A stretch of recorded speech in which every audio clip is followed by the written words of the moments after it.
Good morning and welcome to the Conagra Brands third quarter fiscal year 2022 earnings conference call. All participants will be in a listen-only mode. Should you need assistance, please signal a conference specialist by pressing the star key followed by 0. After today's presentation, there will be an opportunity to ask questions. To ask a question, you may press star then 1 on your telephone keypad. To withdraw your question, please press star then 2. Please note, this event is being recorded.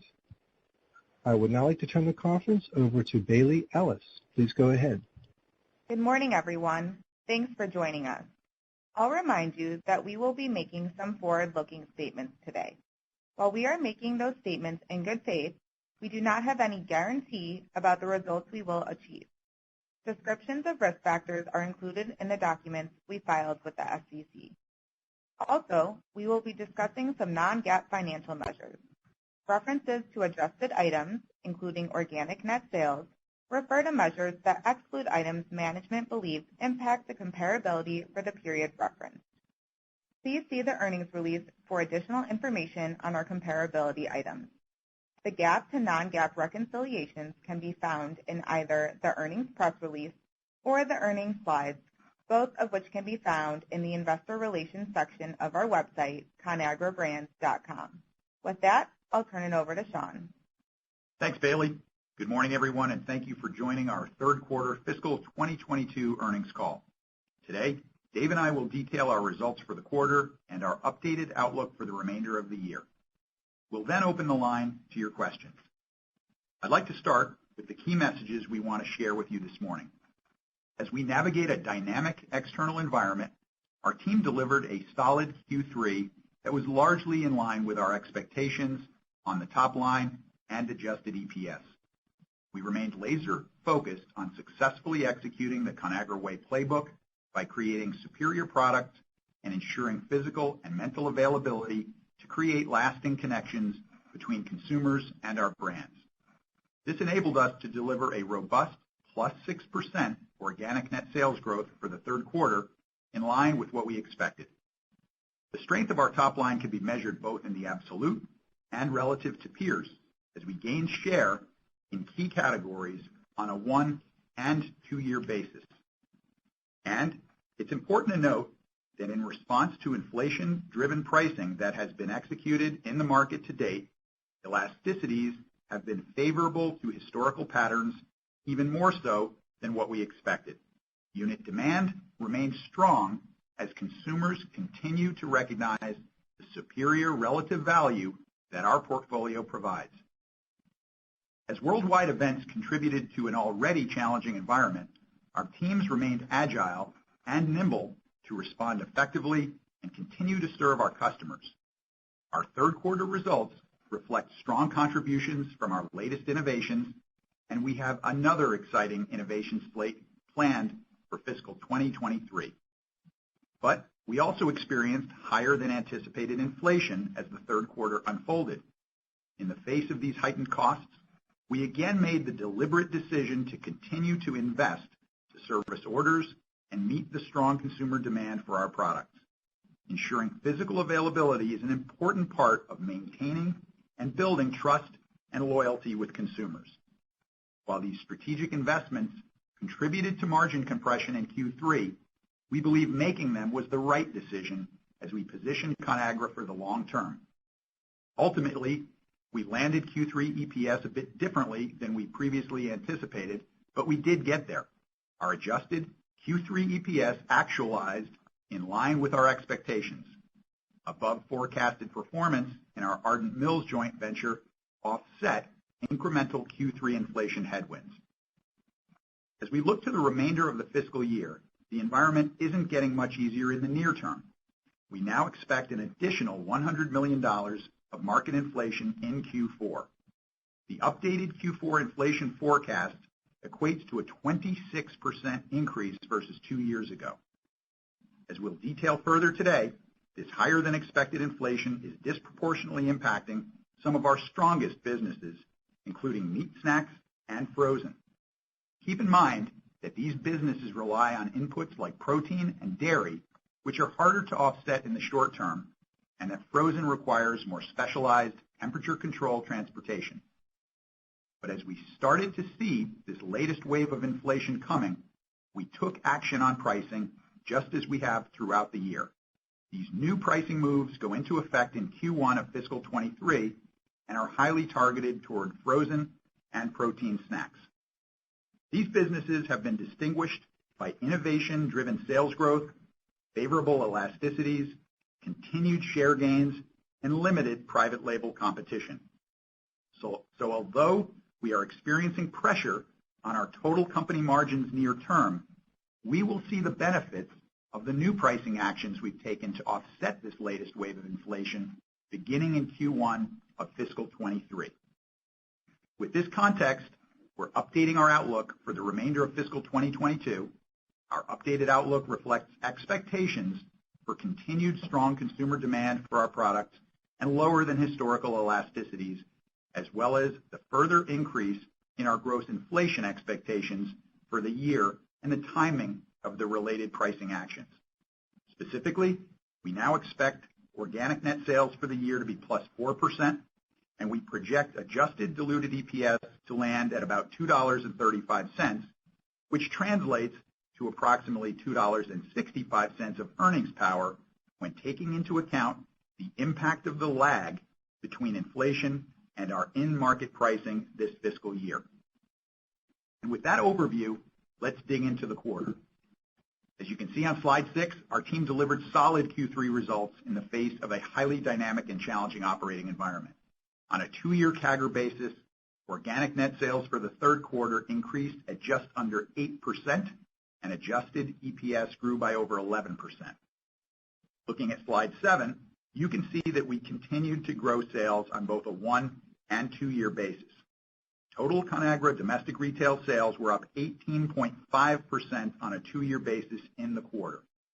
We also continued to gain share in the quarter, with our category-weighted share growth up on both a 1 and 2-year basis.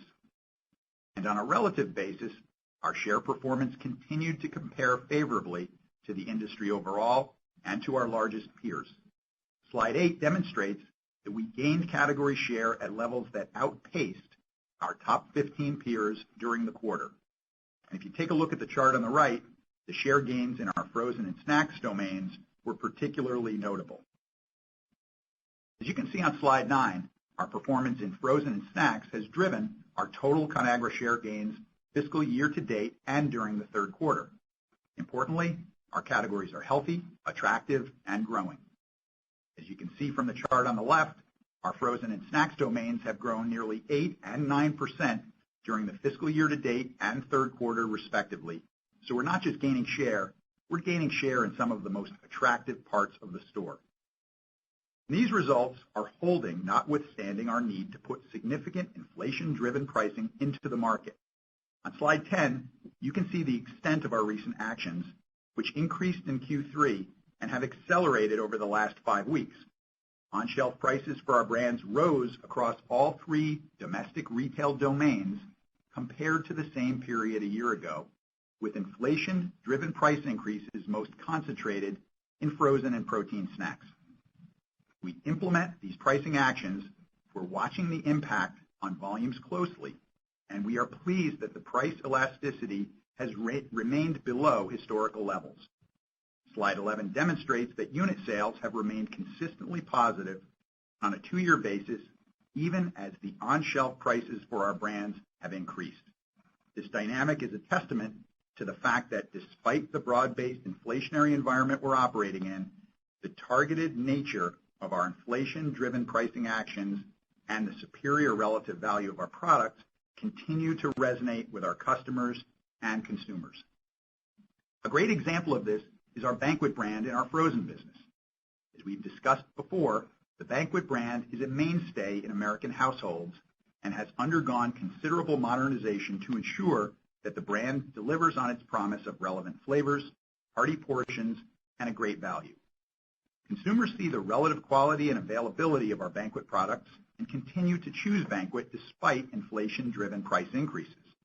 Banquet's volume has remained consistent as prices went up, in stark contrast to a key competitor. We see a similar story in our snacks domain, with Slim Jim, another brand that has made lasting connections with its consumers through perpetual modernization, relevancy, and availability. Despite the increased cost of protein and associated pricing actions, Slim Jim volumes have increased considerably, far outpacing a key competitor. In addition to strong relative performance compared with other branded products, we also continue to maintain share relative to private label products. Slide 14 shows private label dollar share across the edible industry at large, across the categories in which Conagra competes, and across Conagra's frozen and snacking categories specifically. Two things stand out about this chart. First, we compete in parts of the store with less private label penetration than the edible space at large. And second, the share of private label sales has remained stable amid the highly inflationary environment over the past several years.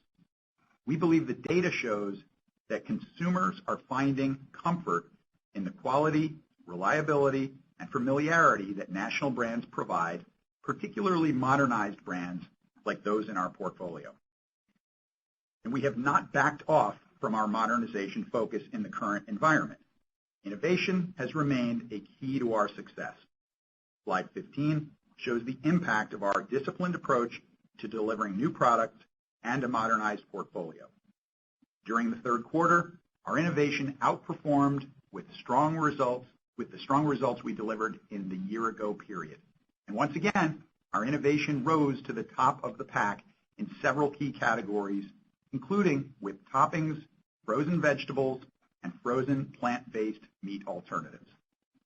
And we have another exciting lineup of new innovations set to hit the shelves during fiscal 2023. The new products you see on slide 16 are already being accepted by customers who have come to respect the innovation and marketing engine at Conagra and our ability to drive demand in key categories. Our ongoing investments in e-commerce also continue to yield strong results in the third quarter. We delivered compelling quarterly growth in our $1 billion e-commerce business as we outpaced the entire total edible category in terms of e-commerce retail sales growth in Q3, building on our momentum from fiscal 2021. Looking at the chart on the right, you can see that our e-commerce business has continued to grow as a percentage of our total retail sales as we continue to invest behind supporting our brands. I'd like to briefly detail our performance across our three retail domains, starting with our frozen business on slide 18. Frozen continues to be one of the strongest businesses in our portfolio and offers convenience and quality that make it the perfect fit for today's consumer. In Q3, we continued to deliver strong growth on both a 1- and 2-year basis, and within this domain, meat substitutes, single-serve meals, desserts, and multi-serve meals were the main drivers of our results. Driven by the appeal of our products to the consumer and the investments we've made in brand building and innovation, our leading frozen portfolio again grew share in Q3, both in the domain overall and within key categories. Now let's talk about snacks. Slide 20 highlights the meaningful acceleration in retail sales growth that we've experienced in our snacks business. In the third quarter, our snacks business grew 11% year over year. That equates to more than 30% growth over the same period in 2020. Within snacks, we have seen growth across key categories, highlighted by more than 20% year-over-year growth in meat snacks. Similar to our frozen business, our snacks portfolio is gaining share in this large and growing domain. We delivered share gains in multiple snack categories, including several popcorn categories, meat snacks, and hot cocoa. Our staples retail sales have also been growing over a 2-year period, and that trend continued in Q3. Specifically, we saw very large increases in retail sales for refrigerated whipped toppings and cooking spray, both of which were up over 25% in Q3 on a 2-year basis. Since the onset of COVID-19, many consumers have rediscovered their kitchens, reinvigorating the relevance of our staples portfolio. As demonstrated on slide 23, our staples portfolio has increased its share during this critical time frame, with 2-year share gains across many key categories, including Asian sauces, refrigerated whipped toppings, syrup, sloppy Joe, and canned meat. When you take a step back and look across our portfolio and the retail domains in which we operate, you see broad-based strength and healthy categories. We are driving growth, gaining share in attractive categories, and remaining disciplined in executing the Conagra way to create lasting connections with consumers. The health of our business is what will enable us to deliver profitable growth for the long term. In the immediate, however, we face a volatile cost environment that continues to be very challenging. As the third quarter unfolded, our expectations for full-year fiscal 2022 gross inflation increased from approximately 14% to approximately 16%. The biggest driver of this change is the market inflation that we now expect for Q4. At the time of our Q2 call, we expected Q4 gross inflation of about 11%. Today, we expect Q4 gross inflation of approximately 16%. On a 2-year basis, Q4 gross inflation is expected to be an unprecedented 26%. And as I noted earlier, these incremental costs are disproportionately impacting our strong frozen and snacks businesses. Both rely on inputs like protein and dairy, which are harder to offset in the short term, and in the case of frozen, require specialized, temperature-controlled transportation. As noted on slide 25, we're updating our guidance for the full year to reflect the trends I just covered. We now expect organic net sales growth of approximately 4%, adjusted operating margin to be approximately 14.5%, adjusted EPS to be approximately $2.35, and, as I just mentioned, we're updating our gross inflation guidance to approximately 16%. We're also providing guidance for the fourth quarter to reflect the higher estimated inflation and the lag in the offsetting pricing actions. In Q4, we expect organic net sales growth of approximately 7%, adjusted operating margin of approximately 15.5%, adjusted EPS of approximately 64 cents, and gross inflation of approximately 16%. While the environment remains challenging, our team continues to stay focused on executing our Conagra Way playbook and positioning our business for long-term growth and value creation. We delivered strong sales growth and continued to gain share, particularly in our healthy and growing frozen and snacks categories, both of which continue to resonate with consumers despite necessary price adjustments to help offset the impact of inflation. While accelerated inflation has put pressure on our near-term earnings, we're confident in our ability to offset the impacts with additional inflation-driven pricing actions. And overall, due to the strength of our brands and consistent approach to creating lasting connections with consumers, we are confident in the underlying health of the business and the many value creation opportunities ahead. We hope to see you at our upcoming Investor Day on July 28th at the New York Stock Exchange, where the team and I will be sharing more on our plans for the future. We look forward to seeing many of you there in person. Now that I've highlighted our performance for the quarter, I'll turn it over to Dave to provide more detail on our financials. Thank you, Sean, and good morning, everyone. I'll start by reviewing our quarterly results at a summary level, as shown here on slide 28. As Sean discussed, we delivered strong organic net sales of plus 6% in Q3, reflecting the continued relevancy of our portfolio to consumers. We experienced better than anticipated elasticities on volume in the face of our inflation-driven price increases. Inflation pressures accelerated as Q3 unfolded, as reflected in our Q3 operating margins. At the same time, our Ardent Mills joint venture, reflected in the equity earnings line, had a strong quarter driven by favorable market conditions. Q3 adjusted EPS of 58 cents was largely in line with our expectations, down 1.7% versus prior year, and up 11.1% on a 2-year compounded growth basis. Overall, a very solid Q3 financial performance given the volatile operating environment. We show a breakdown of our Q3 net sales bridge on slide 29. Our 6% organic net sales growth was driven by a strong price mix increase of 8.6%, reflecting the inflation-driven pricing actions we have taken in every segment of our business over the last year. Volume declined 2.6%, primarily due to the elasticity impacts of the price increases, along with supply constraints on certain refrigerated and frozen products. Looking at reported net sales drivers, the divestitures of our peanut butter and egg beaters businesses drove an 80 basis point decline, and foreign exchange was an additional 10 basis point headwind. Together, these factors contributed to 5.1% growth in total Conagra net sales for the quarter versus a year ago. Slide 30 shows our Q3 net sales summary by reporting segment on a 1- and 2-year basis. We delivered organic net sales growth across each of our segments this quarter due to inflation-driven pricing and continued strong consumer demand. Growth was particularly strong within our food service segment, where volume continued to rebound as restaurant traffic recovers from the impact of COVID-19.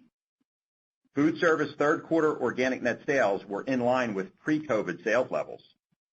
Within our two domestic retail businesses, both grocery and snacks and refrigerated and frozen delivered strong price mix results for the quarter. Volumes were down a bit more in refrigerated and frozen than in grocery and snacks, as we had some higher than expected supply disruptions in refrigerated and frozen in the quarter, associated with labor and materials challenges. But we expect this dynamic to improve as we progress through Q4. For total Conagra, organic net sales grew at a 2-year compounded growth rate of 7.8% in the third quarter. We show the operating profit and margin summary of each of our reporting segments on slide 31. Adjusted operating profit was down 9.9% in Q3 and was essentially flat on a 2-year compounded basis. As you can see from our results, inflation and cost pressures were most concentrated in our refrigerated and frozen segment this quarter. I have a slide later in my remarks with specifics, but at a summary level, as Q3 unfolded, we began to experience higher than anticipated inflation on protein and higher costs in the temperature-controlled transportation network, both of which are harder to offset in the short term. But as you heard from Sean, our frozen businesses continue to win with consumers. While we look forward to getting back to a more normalized cost environment, we believe that our frozen portfolio is well positioned to support the additional price increases that the current inflationary environment require. We've recently announced new pricing actions for our frozen businesses, as well as for our protein snacking businesses, which are also experiencing elevated levels of inflation. We will see the benefits of these new pricing actions in Q1 of fiscal year 23. Page 32 summarizes total Conagra operating margin, excluding Ardent Mills, for the third quarter. This page really highlights the significant impact that inflation had on the business in the third quarter. Q3 total market inflation was 15.4% and negatively impacted operating margin by 10.6 percentage points in the quarter. This inflation level was higher than what we estimated when we discussed our outlook with you following Q2, and it's driven the additional pricing actions I just mentioned. The good news is that our 8.6% increase in price mix and sales translated to 5.7 percentage points of operating margin improvement in the quarter. We also delivered 1.5 percentage points of productivity improvement, net of operational offsets, in the quarter. Our teams were able to deliver this level of net productivity even in the face of meaningful labor disruption. The level of base productivity we achieved in our plants and our production output were both challenged in Q3 due to Omicron-related labor disruptions. But with the labor situation now starting to stabilize, we expect these headwinds to abate as we progress through Q4. We also saw marginal benefits from A&P and adjusted SG&A savings in Q3. These factors combined to deliver adjusted operating margin of 13.7% for the third quarter. Turning to slide 33, you can see our adjusted EPS bridge for the quarter. The operating profit drivers I just discussed resulted in a 6-cent decrease in adjusted EPS versus Q3 of last year. The primary operating profit headwind was the 15.4% inflation rate. The other major headwind in Q3 was the unfavorable operating efficiencies related to labor disruptions in our operations that I just mentioned. The tailwinds for the quarter were the significant price mix benefits and realized productivity that we delivered. We also had lower SG&A and A&P costs in the quarter. Q3 EPS was also favorably impacted by a lower weighted average interest rate on outstanding debt and by a very strong quarter from Ardent Mills. Given the nature of Ardent's business, it can benefit from volatile market conditions.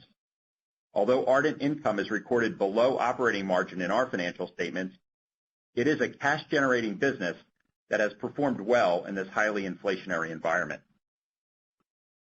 As you've seen in our materials this morning, the highly inflationary environment has caused us to reduce our adjusted EPS guidance for the year. However, we believe it's important to provide some additional details on how we view the underlying earnings power of our portfolio, which we believe is strong. On a pro forma basis, we estimate that fiscal 22 adjusted EPS approximates $2.65 versus the updated guidance of $2.35 we're sharing today. So what does the $2.65 represent? First, as you can see on the chart, it incorporates the impact of the updated market inflation estimate we're now expecting in Q4, driving a reduction in our previous EPS estimate of about 18 cents.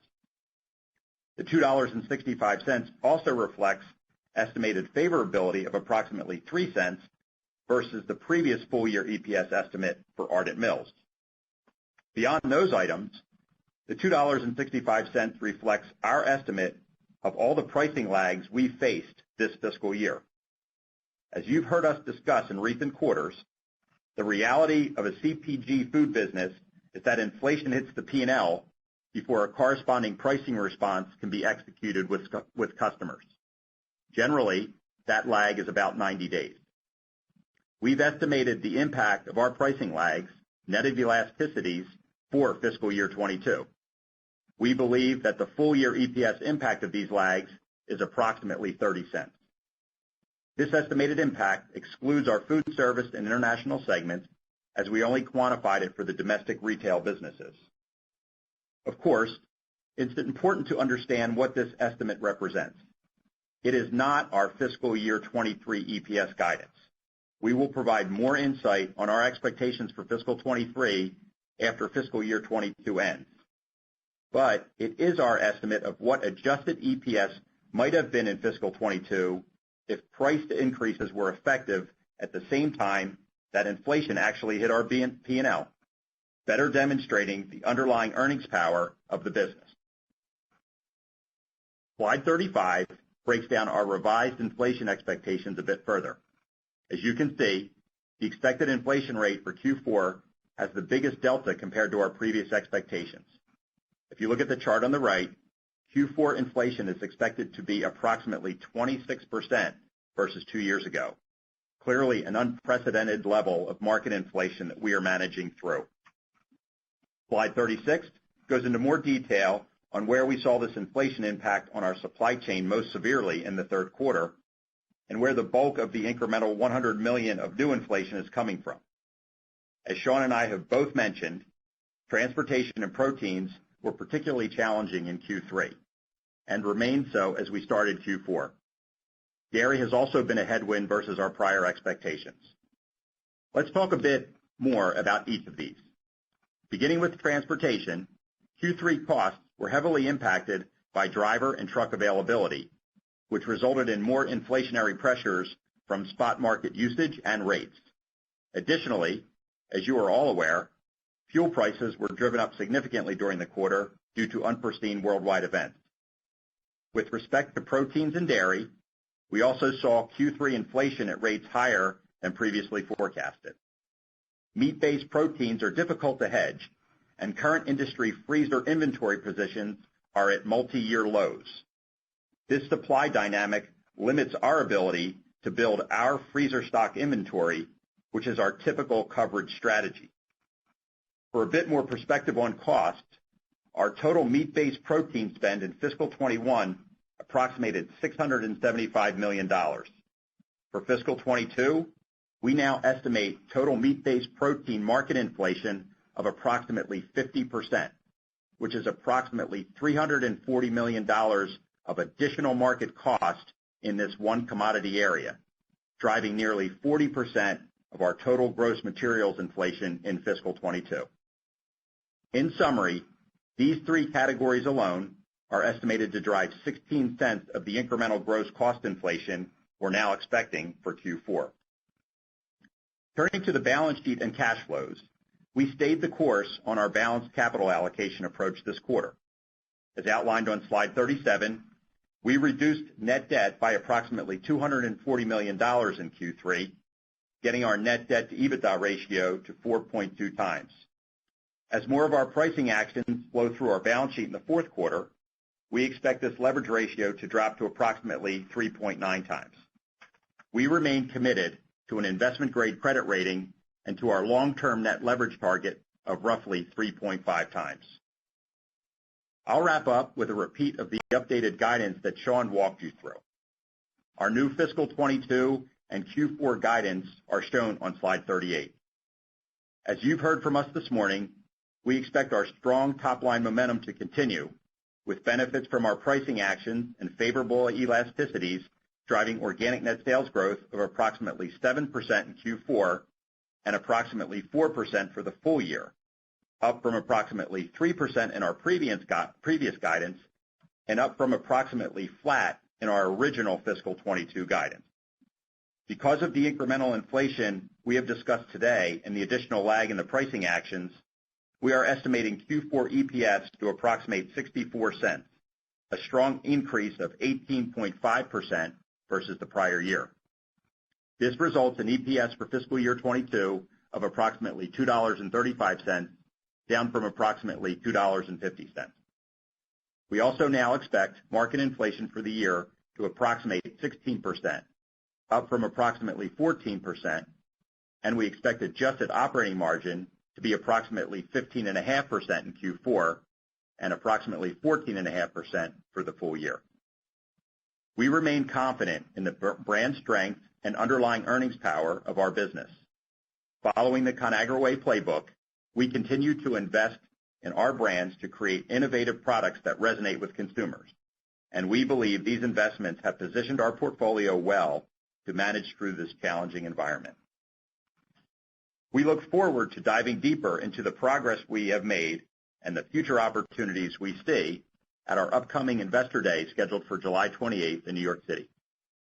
You will also hear from our new supply chain leader, Ale Eboli, who will review the strategic actions we are planning to drive further efficiencies in our supply chain. We will also communicate our algorithm for longer-term financial performance. We look forward to seeing many of you then. Thank you for listening, everyone. That concludes my prepared remarks today. I'll now hand it back to the operator for questions. And thank you.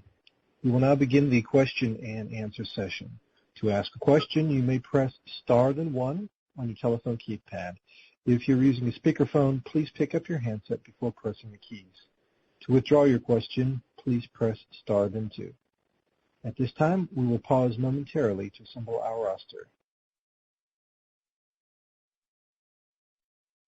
And the first question will be from Andrew Lazar with Barclays. Please go ahead. Great. Thanks very much. I guess, Sean, to start off, I know it's obviously early to detail fiscal 23 expectations and things are still fluid, but perhaps you can at least give us a bit more color on how Conagra may be sort of hedged on some key inputs as we go into fiscal 23, more so we have a sense of your level of visibility to the cost profile and therefore maybe the time that you have to try and better match inflation with pricing as you move forward. I guess what I'm getting at is, should we expect this sort of a lag to continue to maybe impact results to start the new fiscal year, or do you think by that time, given where costs are today, you will have more effectively caught up? And then I've just got a follow-up. Thanks. Well, Andrew, what I'd ask is let's Dave give you some comments on kind of how we're hedged for next year, and then let me give you some of my thoughts on this lag dynamic. Yeah, so Andrew, where we are right now, if you look at for Q4 within the quarter, we're over 80% hedged on all our materials for Q4. As you look to fiscal 23, at this point, we're about 40% hedged overall. That obviously varies by different areas. So certain ingredients and packaging, we would be above that. But, certain areas like the meat-based proteins, which we've talked about a lot today, less than that. So it really does vary. So, we will obviously continue to update that as we move closer to the end of the fiscal year. But that's where we are now. And that's pretty much in line with where we would normally be this time of the year for next fiscal year. Yeah, and I would just add that the bottom line is that but for the lag effects, our business has performed remarkably well this year and is proving to be quite resilient. That said, lag effects come with the territory. And when manufacturers like us get hit with these waves of inflation, plural, you need two things to navigate. You need strong brands and perseverance, and we've got both. It's really not a matter of getting the pricing to line up better with when the inflation hits, because mechanically the way this works is pretty straightforward. First, we experience a rise in our cost base. That triggers a price increase from us to our retail customers. And then at about the 90-day mark, we begin to see the benefit of that pricing in our P&L. And that's pretty standard. And if we experience multiple waves of inflation as we have this year, we repeat that process over again, and we start recovering the immediate profit squeeze in each wave after that 90-day lag passes. I think the most critical thing is, as that process unfolds, is watching what happens with volumes. And for us, that assessment has shown the tremendous strength of our brands because we're experiencing fairly modest elasticity of demand across each of our three consumer domains of frozen snacks and staples, and that's due in large part to the success of the innovation we've got in the marketplace. So we're growing, we're gaining share, and in fact, three of our largest brands, Healthy Choice, Bird's Eye Voila, and Slim Jim, have posted double-digit growth for the past quarter in the scanner data with positive volumes despite price increases that are pretty meaningful. And I think that shows you that consumers are concluding that these brands are, in fact, offering superior relative value versus things like other in-store alternatives or eating out. Got it. And then just a quick follow-up is just on some of those brands where maybe you've broken through some what have been sort of key, maybe historic pricing thresholds. Have you seen more elasticity in those items specifically, which maybe gives you a bit more of a forward look on how broader elasticity may play out for the company as more pricing flows through? Thank you. Yeah, as I mentioned, Andrew, in my prepared remarks, we do scrutinize elasticities very carefully across all the domains, and what we continue to see in each of our three domains is very favorable patterns versus historical norms, and that's even after multiple waves of inflation and the follow-on pricing. Now, if we were to experience additional waves of inflation, we absolutely would price again, but I would expect elasticities to remain favorable versus historical norms. And I think you got to think about the work that we've undertaken to modernize this portfolio over the last 7 years. It's a pretty massive transformation and pretty incredible modernization, and it's working for consumers, and you see it in our share gains, even as prices increases. And so that's kind of how we see things. Now, the one other nuance that I will point out with respect to elasticities that I think gets overlooked a lot, and that is that elasticity effects in our portfolio anyway tend to wane as time goes on because consumers are adapting. So in light of the fact that we've had waves of pricing, in any given window going forward, we might have older pricing where elasticities are waning, which can offset newer pricing that's been put in place where elasticities are first appearing. So there's a bit of an inherent hedge built in as time passes when you've got a broad portfolio and you've got multiple waves of pricing. Thank you. Thank you. And the next question will come from Ken Goldman with J.P. Morgan. Please go ahead. Hi, thanks so much. Dave, again, with the understanding that the situation's fluid, you're not ready to really talk about fiscal 23 yet, I just want to get a sense, just to build on your commentary about where you are hedged.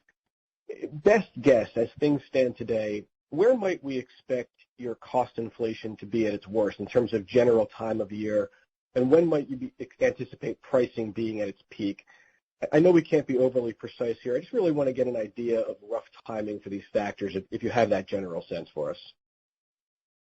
Yeah, Ken, the one opening comment I would make is there's nothing normal about the current environment. So if you just look at volatility we've had, a 26% 2-year inflation stack in Q4. I've been in food for a long time, and I've never seen anything like that. So, there's nothing normal right now. But having said that, we put out there, we attempted to try to quantify what we think the impact of the pricing lag on fiscal 22 is if we could price when we got hit with the inflation. And we walked through that. That's 30 cents to get us to 265.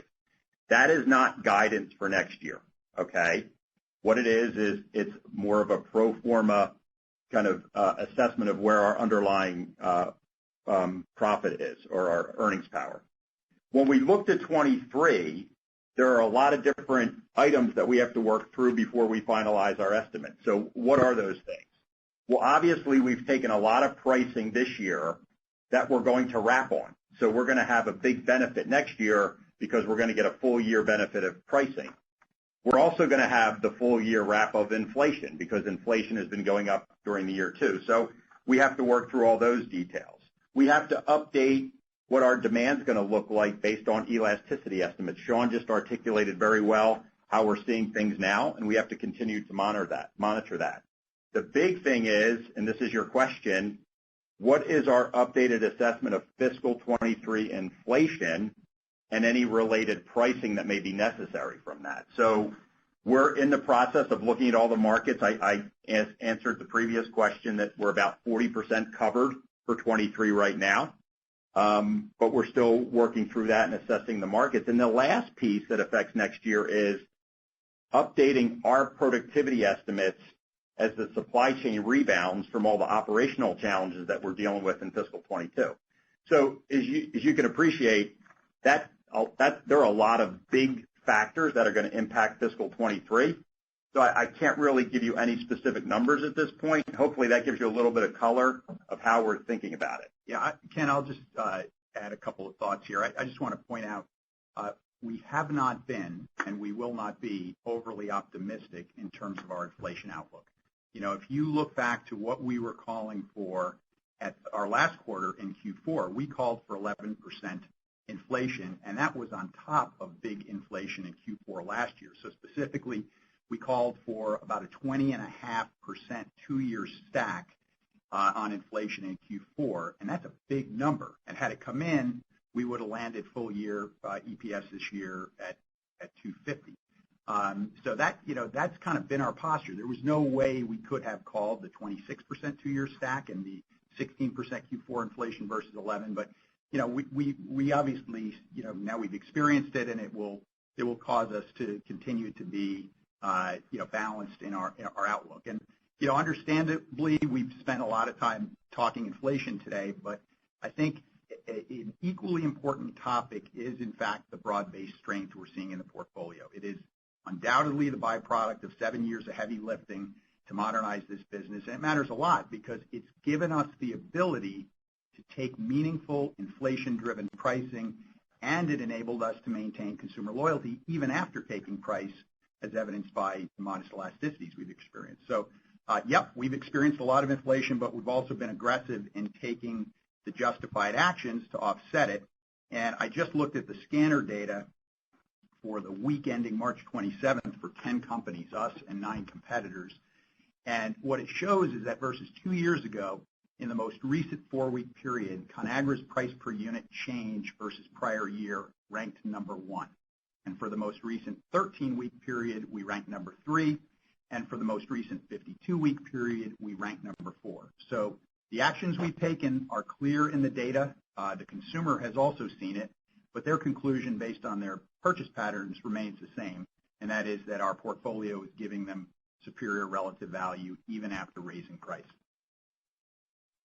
All of that makes great sense, and I really do appreciate the color. Dave, if I can just ask a quick follow-up just to something that you said. You talked about, I think, lapping some of the challenges you've had in terms of inefficiencies in fiscal 22. Is it reasonable to expect that beyond just the lapping, we should anticipate some incremental cost savings, that are more long-term in nature that you'll implement in 2023 and beyond, whether it's automation, anything along those lines that we could look forward to, perhaps? Again, not quantifying, just trying to get a qualitative sense. Yeah, Ken, we're going to actually talk about that quite a bit at our Investor Day on July 28th. LA joined us after a long, illustrious career at Unilever. He's off to a fantastic start. Modernization of the supply chain in the food industry, I think, is a real opportunity going forward. So we've got, exciting plans there, and we'll be sharing kind of how we see things here when we see you all at the stock exchange on July 28th. Thanks very much. Thank you. The next question is from Brian Spillane from Bank of America. Please go ahead. Thanks, operator. Good morning, everybody. Maybe just to follow up to just Ken's question just now, Dave, I think it was in the slides, it was slide 32, where you've got the operating margin bridge, and there's productivity net of operational offsets. Yeah. Can you just kind of drill into that a little bit? How much of that, does that at all include the benefit from lapping some of the inefficiencies from last year that Ken mentioned, or the COVID-related costs? Just trying to understand what the pieces are inside that. Yeah, so just breaking it out, if you look at sourcing and productivity, that's about 400 basis points of tailwind, of positive.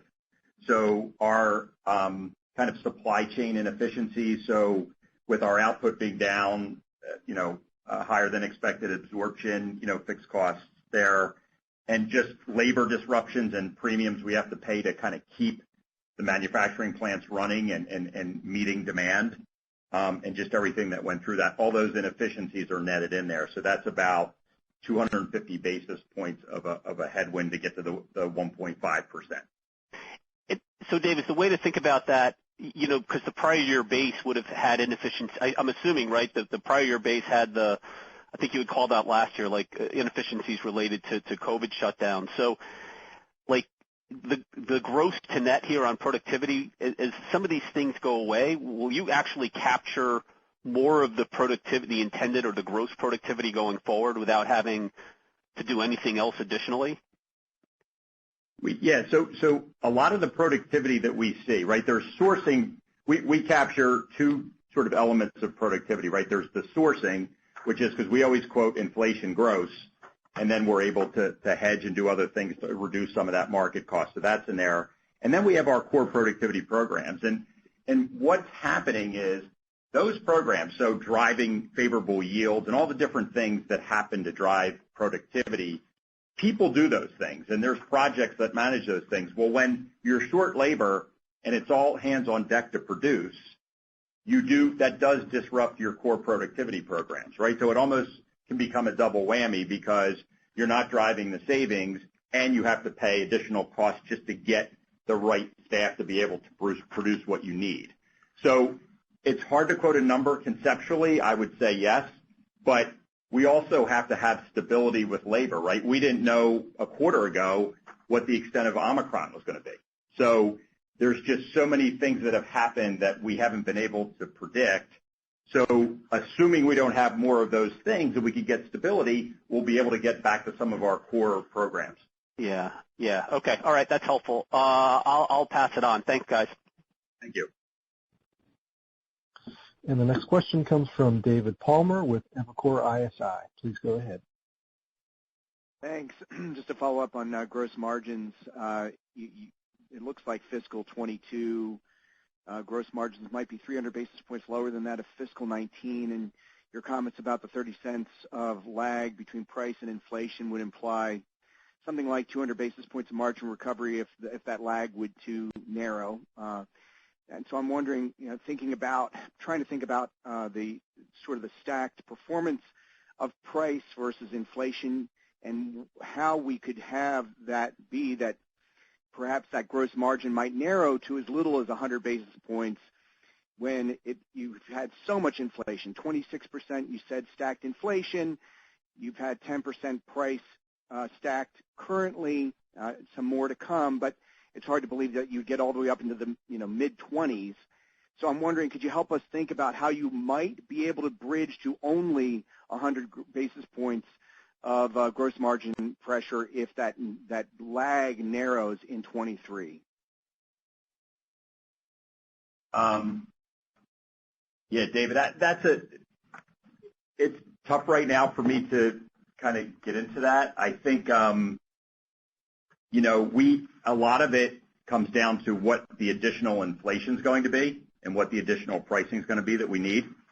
So, as of now, we're taking significant pricing that will hit in Q1 from the inflation that we just saw. It's mostly in our frozen and snack business. And so that will be a significant benefit in Q1. If we get inflation rates that can get back to more moderate levels, then it's going to be able for us to expand our gross margin. And then, as I mentioned previously, our productivity, how quickly can we bounce back to get more stabilized labor and get our productivity programs up to where they are historically. So there's just so many factors that we're still working through that I can't give you precision right now on 23 margins. Well, maybe just follow up. If you were to say, identify maybe one or two top factors or risks that you're thinking about as you're thinking about getting that margin recovery from the price versus inflation lag, maybe risks to that margin recovery, and it might not just be the price elasticity of demand. It might be some other things. What are some of the top risks that you see there? Thanks. I think it would be another year of excessive inflation on top of this year, which is 16%. That would be one, because as Sean mentioned earlier, once we get above a certain level, we price, and there's a lag there, right, which impacts gross margin. The productivity programs that we have, can we get stability in our operations so that we can get back to driving more cost savings and be more efficient, get rid of some of the absorption unfavorability that we've had? But it really depends on the stability of labor. So I feel like I'm talking about the same things that are impacting this year. What we feel good about, David, is the pricing, the fact that, the pricing we've taken this year, we're getting into market, the elasticities are favorable, and that's a really good sign. Like if you go back to the beginning of the year, you just look at our guidance to start the year. We had guided for organic net sales of flat. And we had said we estimated pricing to be 3 to 4% and volume to be down 3 to 4% on that, that flat base. If you look at where we are now with our guidance, we're looking at pricing for the year that's going to be about 7% and volume that's going to be down around 3%. So the volume estimate didn't change, and we've gotten twice the amount of pricing that we thought we were going to get. So that is obviously really important for this company as we move into 23, because we are able to price for inflation, and that's going to help us drive our margins. So it's all of those factors that I just mentioned are going to impact margins for next year. Yeah, and David, it's Sean. Just to weigh in here, I like to think in terms of opportunities and risks, both sides of the coin, because we are obviously always on the outlook for both. And on the opportunity side, I think the bottom line is the fundamentals of the business are incredibly strong. We've got strong organic growth. We've got very resonant innovation. We got great share gains. And importantly, we've got the ability, because of the work we've done on the portfolio, to take these inflation-justified pricing actions, and the consumer is not responding negatively to that. So that is really on the opportunity side of the ledger. On the risk side of the ledger, as I try to explain today, the mechanics of successive waves of inflation are such that means there are successive pricing actions and the corresponding lags that go with it. Those lags carry in, window of time period risk. And then the other risk that we've talked about today as well, that is on investors' minds as well, is, hey, if you continue to have these waves of innovation, will elasticities at some point, go south and get worse?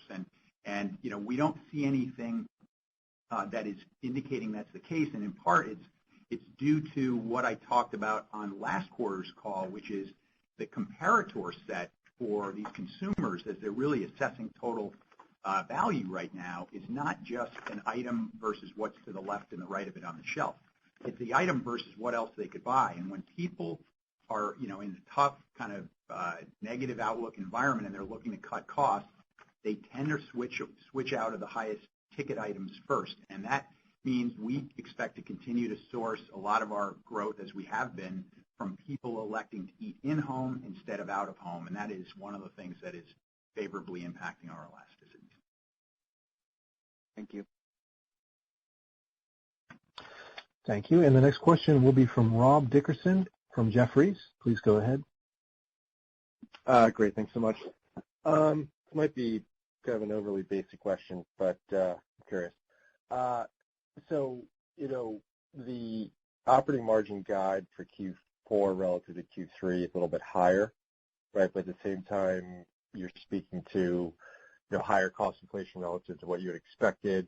There's incremental pricing forthcoming, but it doesn't sound like that's coming until mostly Q1. So I'm just curious if you could, provide some color as to like what does improve. It seems like, even though, albeit slightly, what does improve kind of in that Q4 relative to Q3? That's the first question. Yeah, Rob, you'll see we had additional pricing that we took that does come into effect kind of midway through Q4.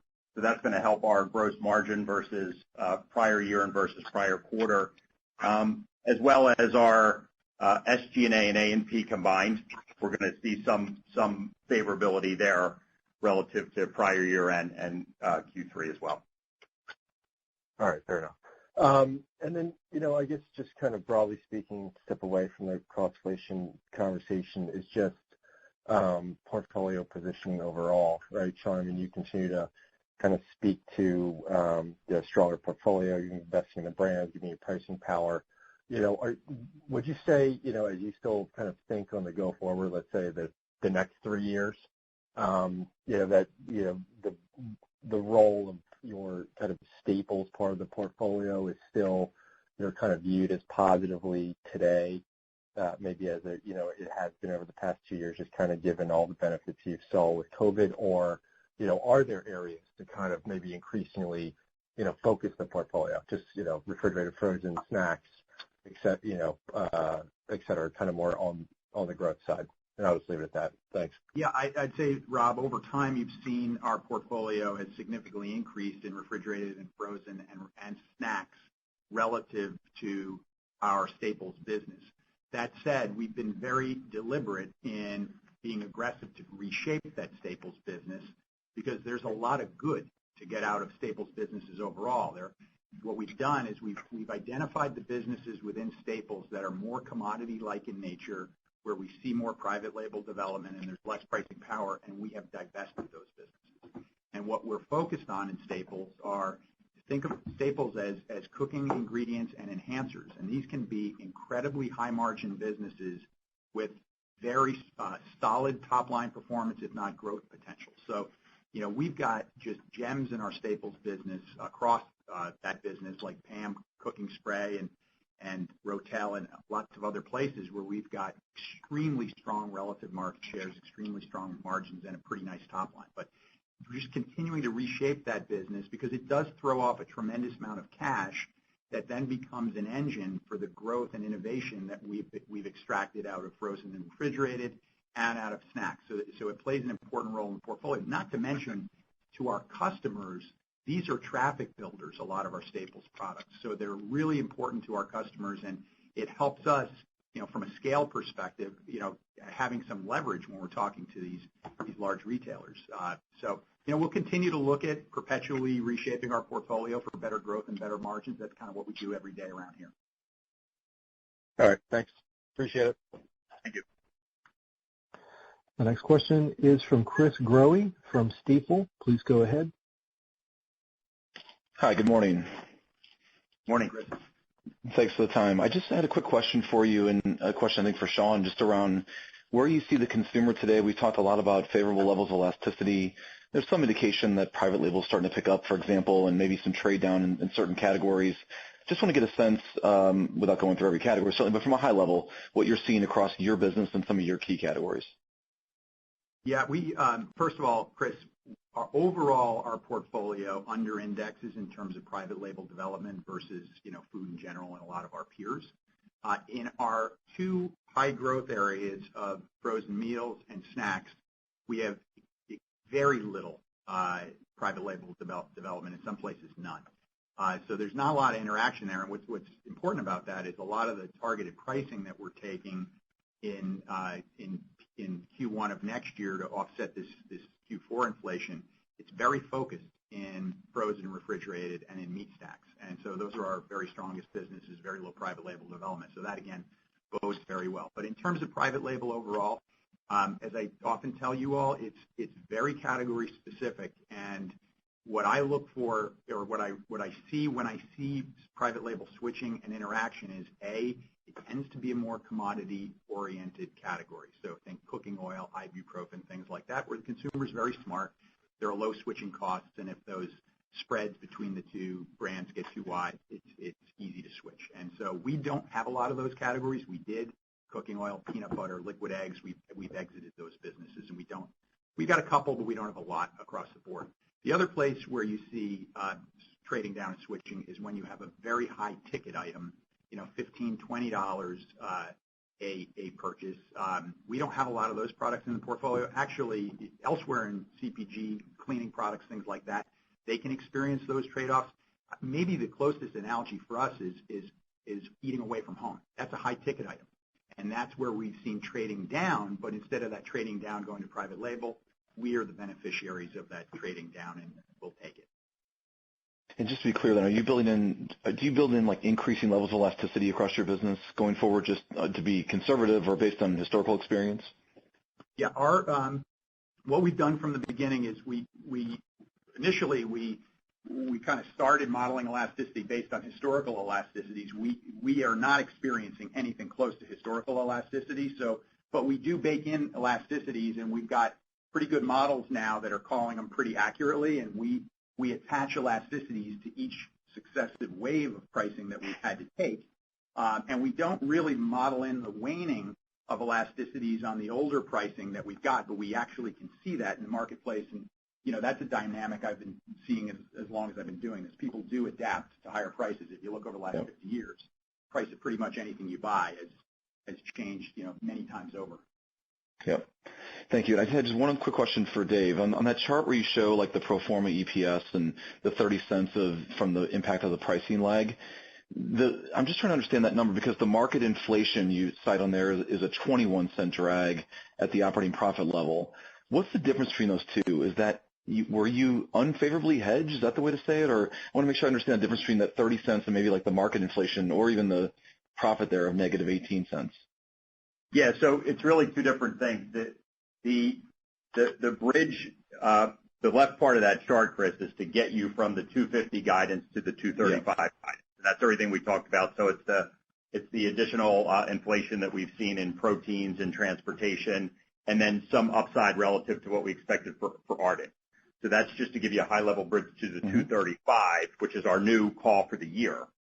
The 30 cents is just a pro forma concept to say, okay, in that 235, we were disadvantaged because we got hit with inflation in Q2, Q3, Q4 that we didn't get the benefit of pricing for. So what we did is we looked at the pricing we actually took in each of those quarters and the pricing we expect in Q1 of next year, and we said if we were able to do that 90 days sooner, net of the elasticity, so we do take out the volume decline, what would the pro forma EPS be on that, just to align that up?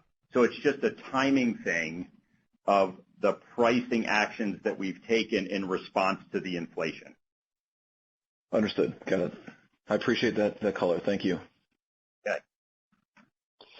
Ladies and gentlemen, this concludes our question and answer session. I would like to turn the conference back over to Bailey Ellis for any closing remarks. Great. Thank you. As a reminder, this call has been recorded as detailed in the press release issued today. The IR team is available for follow-up calls, so feel free to reach out. And thank you for your interest in Conagra Brands. The conference has now concluded. Thank you for attending today's presentation. You may now disconnect.